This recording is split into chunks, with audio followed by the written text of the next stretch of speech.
शहर के कोने में बसा एक शांत वृद्धाश्रम, जहाँ समय जैसे थम गया हो। न कहीं कोई भाग दौड़, न ही कोई आवाजों की गूंज। यहाँ रहने वाले बुजुर्गों की आंखों में जीवन की कहानियां थी, कुछ सुनहरी यादें, कुछ गहरे जख्म। इसी वृद्धाश्रम के एक कोने में रहती थी शारदा देवी, 70 पार की उम्र, झुकी हुई पीठ, माथे पर चंद सफेद लंठे और चेहरे पर एक शांत मुस्कान। लेकिन उनकी आंखों में हमेशा कुछ ढूंढता सा सन्नाटा रहता। शारदा देवी का जीवन कभी सादा था, पर संतोष से भरा। पति हरिराम जी रेलवे में क्लर्क थे और उनका एकमात्र बेटा राहुल था, बहुत लाडला, बहुत होशियार।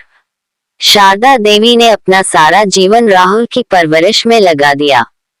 वे खुद कभी नई साड़ी भी नहीं लेती थी ताकि राहुल की किताबें, ट्यूशन और जरूरतें पूरी हो सकें। हरिराम जी की असमय मृत्यु के बाद शारदा देवी पूरी तरह राहुल के लिए जीने लगी। राहुल ने मेहनत की, इंजीनियर बना, नौकरी मिली और फिर शादी भी कर ली। शारदा को लगा अब जीवन में चैन आ गया है। बहू पूजा भी पढ़ी लिखी, सुशील थी। कुछ साल सब कुछ ठीक चला। धीरे धीरे माहौल बदलने लगा।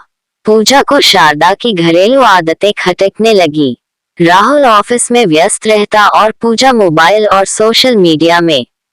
शारदा देवी अपनी बातों से बहू बेटे को जोड़ने की कोशिश करती, पर वे दोनों उन्हें पुरानी सोच मानकर टाल जाते। एक दिन पूजा ने कहा, मां जी, अब आप हमारे साथ रहने लायक नहीं रही। आपके लिए बेस्ट यही होगा कि आप किसी वृद्धाश्रम में रहें। वहां आपकी उम्र के लोग होंगे, आप अकेली भी नहीं रहेंगी। शारदा कुछ पल के लिए चुप रही। वह सब समझ गई, मगर न कुछ कहा, न आंसू बहाए। उन्होंने सिर्फ इतना कहा, ठीक है बेटा, अगर तुम्हें ऐसा ही सही लगता है। वृद्धाश्रम में आने के बाद शारदा ने खुद को शांत रखा। वहां की देखभाल करने वाली नीरा उन्हें मां कहकर बुलाती थी। वृद्धाश्रम की बाकी महिलाएं कमला, गोमती, सरस्वती उनकी सहेलियां बन गईं। सबकी अपनी कहानी थी, पर सबके दुख एक जैसे थे, अपने बच्चों से दूर कर दिए गए, उपेक्षित, अकेले। शारदा हर सुबह तुलसी में पानी देती, आसपास झाड़ू लगाती और फिर भजन गुनगुनाती। उनका सारा जीवन अब इसी दिनचर्या में सिमट गया था, पर एक कोना था उनके मन का, जहां राहुल अब भी रहता था।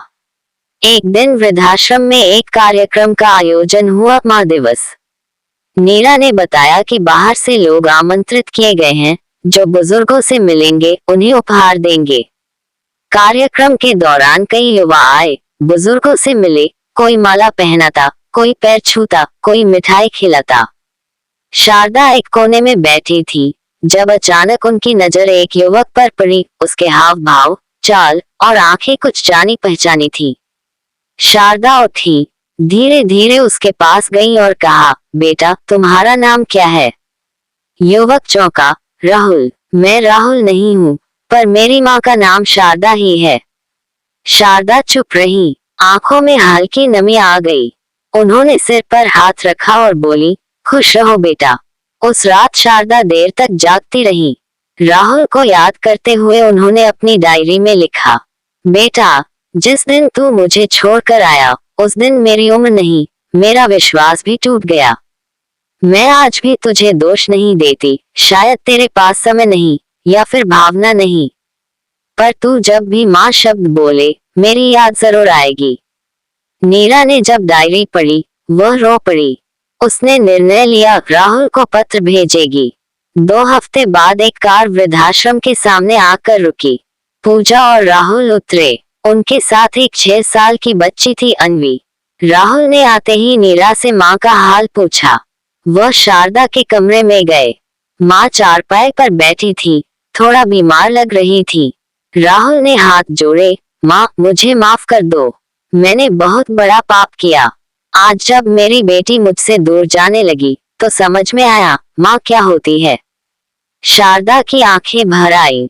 उन्होंने राहुल के सिर पर हाथ रखा, बेटा, माँ का दिल कभी नाराज नहीं होता। मैं तो हमेशा तेरा इंतजार करती रही। राहुल और पूजा शारदा को साथ ले जाने आए थे, लेकिन शारदा ने मना कर दिया। उन्होंने कहा, अब मेरी दुनिया यहाँ है। ये सब भी मेरी तरह माँ हैं। मैं उन्हें छोड़कर नहीं जा सकती। राहुल ने आग्रह किया, पर शारदा ने मुस्कुराकर कहा, अब जब तुम्हें माँ की कीमत समझ आ गई है, तो अन्वी को ऐसा मत बनने देना जैसी तुम बन गए थे। राहुल नतमस्तक खड़ा रहा। शारदा अब वृद्धाश्रम में ही खुश थी। उन्होंने अपनी मांगों को सीमित कर लिया था, पर अपना प्रेम बांटना नहीं छोड़ा। वे अब सबके लिए माँ थी, नीरा के लिए, बाकी वृद्धजनों के लिए, और कभी कभी वृद्धाश्रम में आने वाले अनजान बच्चों के लिए भी। वृद्धाश्रम में माँ अब एक नाम नहीं, एक भाव बन चुकी थी। माँ को वृद्धाश्रम भेजने से कोई समस्या हल नहीं होती। वह माँ जो हमारे बचपन में बिना किसी शिकायत के हमारे लिए सब कुछ छोड़ देती है, बुढ़ापे में सिर्फ प्यार चाहती है। अगर हम उसे वो न दे सके, तो हमारा आधुनिक होना व्यर्थ है। क्या आपने आज अपनी माँ से बात की?